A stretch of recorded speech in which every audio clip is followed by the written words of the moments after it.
Okay, it's Tuesday, August the 7th, is it? No, 7th was Sunday. The 9th.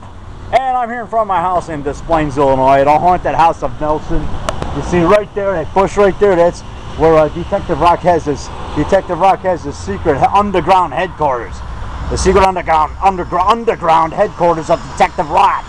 You know, and there's the haunted tree of the devil ant behind me, that tree right there where the devil ant crawls down. Now I'm going to imitate my scene of Don Sullivan in Giant GILA Monster 1959. You know, where Steamroller Smith pays him, you know, where Don Sullivan's banging on his car and he's going, "My baby, she rocks." Roll, we just got the hammer, you know, he's fixing the dent in his car, in Steamroller Smith's car. He goes, "My baby, she rocks, and rolls, and rocks whenever she talks. My baby, she swings, and swings whenever I bring her things. My baby, to rock and roll and tippy-toe, and never know, and always flowing, baby. My baby, she rocks, and roll." Wait, okay, my tongue got tied already. "My baby, she rocks, and rolls, and rocks whenever she walks. My baby, she swings, and swings whenever I bring her things. My baby, to rock and roll and tippy-toe, and never know, and always flowing, baby. My baby, she rocks and rolls." Okay, anyway, yeah, and then so I should be on that TV show, you know, where they find out the best singer. I'd win. Simon would say, "That was horrendous." It's good for entertaining people to Monster Bash, but not here. That was horrendous. Hey Simon, how's it going, buddy? I always like listening to the worst singers on that show. It's funny. It's funny to hear the worst singers. That's why I watch, to get a good laugh.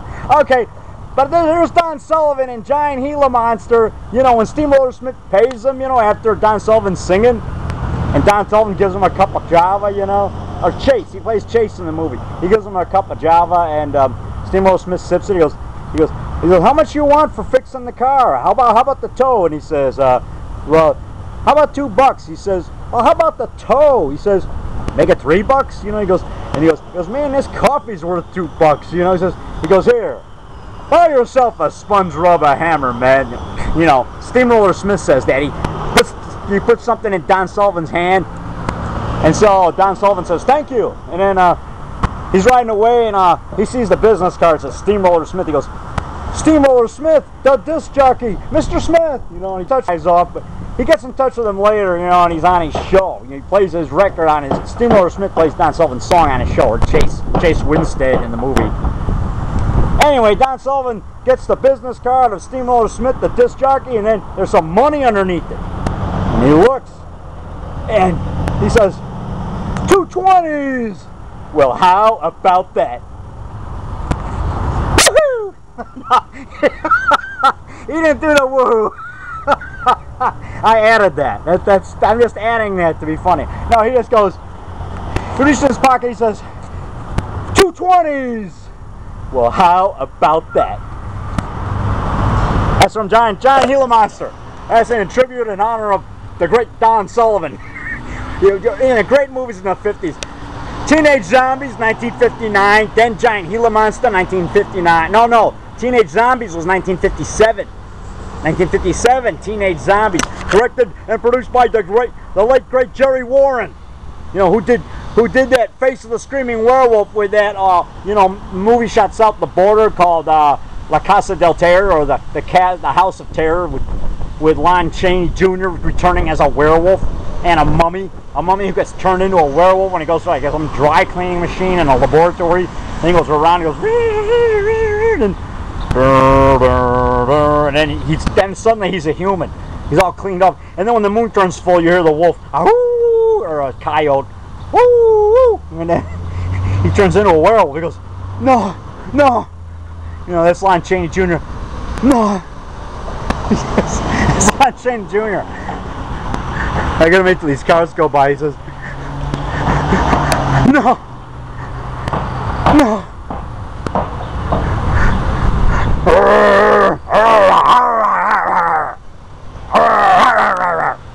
You know, he turns into, well, these cars are going by when I'm talking. They're gonna think I'm some kind of a nut.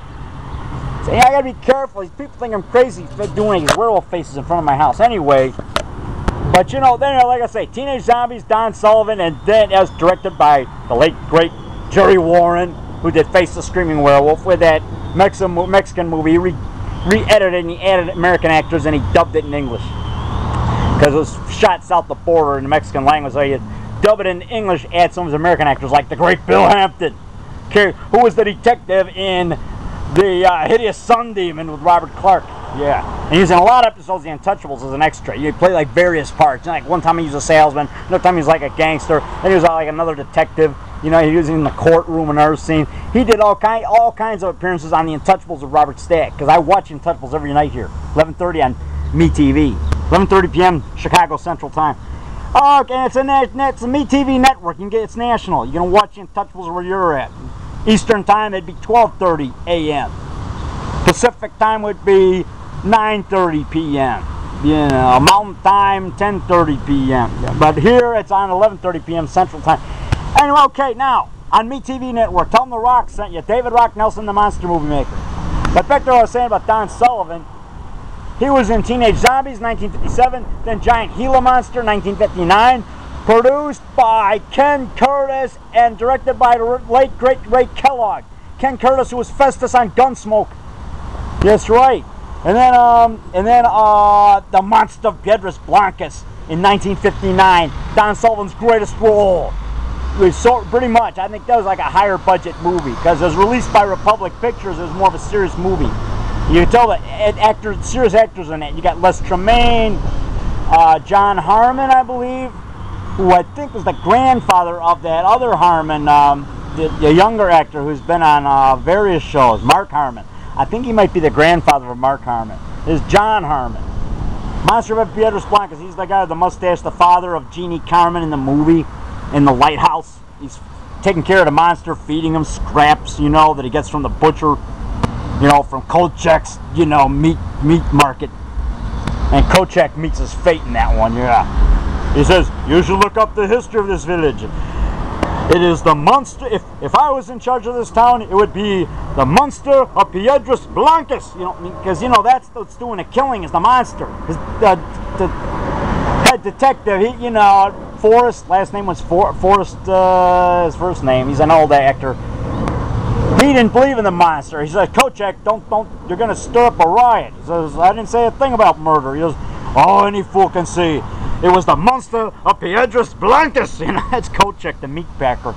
Yeah, the guy at the meat market. Yeah, who meets his fate? Who meets the Monster of Piedras Blancas later in the movie? He meets his buddy.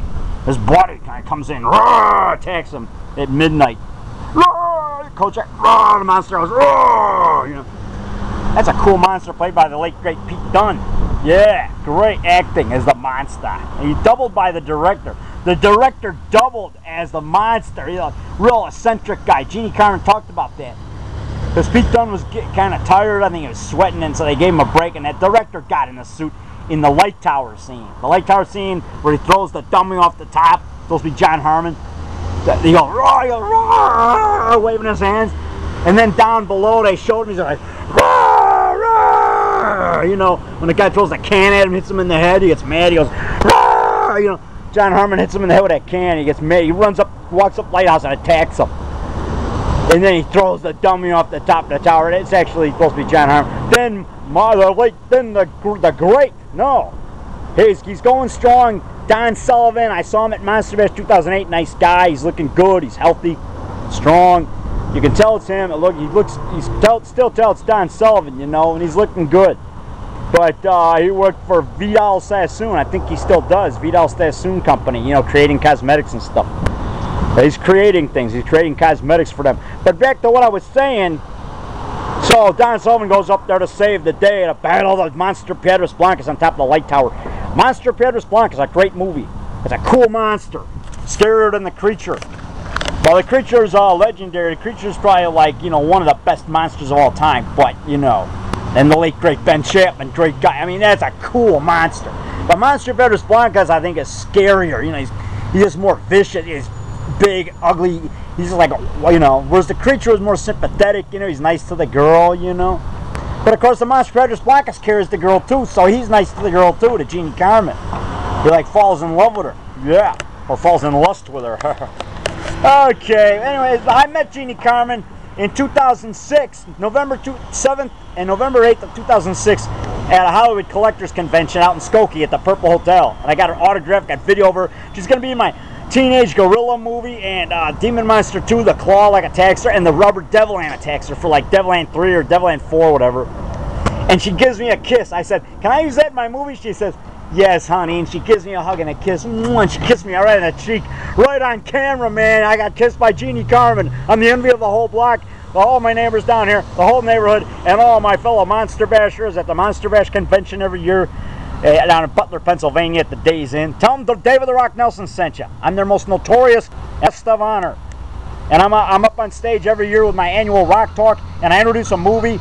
And this year, just about a month ago, they showed my Werewolf vs. Dracula movie with like 100 people there, and I talked about it. There was a live Q&A. They asked me questions about my monster movies. So yeah, this year hopefully they'll show my Dinosaur Woman movie. Yeah, because I'm working on that now. Okay, cut that was perfect. Yeah.